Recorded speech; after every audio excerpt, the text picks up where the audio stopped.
अगर आप सफल होना चाहते हो तो लगातार मिलने वाली असफलता से ना घबराओ, बल्कि लक्ष्य पर एक शेर के समान नजर रखो।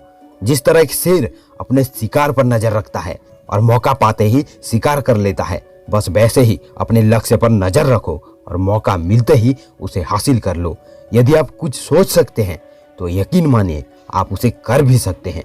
शेर को जंगल का राजा कहते हैं, वो इसीलिए नहीं कि शेर सबसे बड़ा है, इसीलिए नहीं कि शेर सबसे तेज है, और इसीलिए भी नहीं कि शेर को दूसरे जानवरों से कोई बड़ा फायदा होता है। शेर की मानसिकता ही उसे जंगल का राजा बनाता है। जीते वही हैं जो शेर होते हैं, बाकी तो मिट्टी के ढेर होते हैं। यदि आप शेर बनने से डरते हैं तो आपको बता दूं, दुनिया में सबसे बड़ा डर दूसरों की राय है, और जिस क्षण आप भीड़ से बेखबर होते हैं, आप भेड़ नहीं आप शेर बन जाते हैं। भले ही कोई आप पर विश्वास ना करे, अपने दिल की सुनो।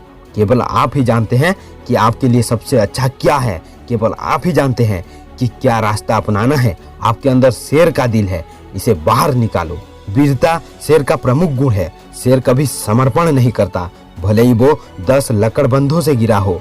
लड़ाई खत्म होने तक कभी खत्म नहीं होगी।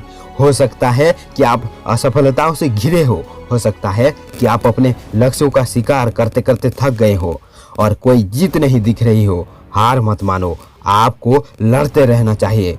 अपने जीवन के लिए लड़ते रहो। शेर आज़ाद है क्योंकि शेर आज़ादी चाहता है। शेर आज़ाद है क्योंकि वो आज़ादी के लिए लड़ता है। उसका स्वभाव भी कहता है कि वो आज़ादी के लिए कुछ भी करेगा। आपको भी आज़ादी के लिए लड़ना होगा। अपने मन की बात कहने की आज़ादी, आप जो बनना चाहते हैं वो होने की आज़ादी, अपनी शर्तों पर जीने की आज़ादी। कहा जाता है कि शेर एक दिन में लगभग 20 घंटे सोता है, फिर भी वो भूखा नहीं मरता, क्योंकि वो उड़ता है और अपने काम पूरा करता है। उससे कोई फर्क नहीं पड़ता कि आप कितनी देर तक काम करते हैं, यह मायने रखता है कि वो काम कितना अच्छा है। इससे कोई फर्क नहीं पड़ता कि आपने इस काम में कितने घंटे लगाए हैं।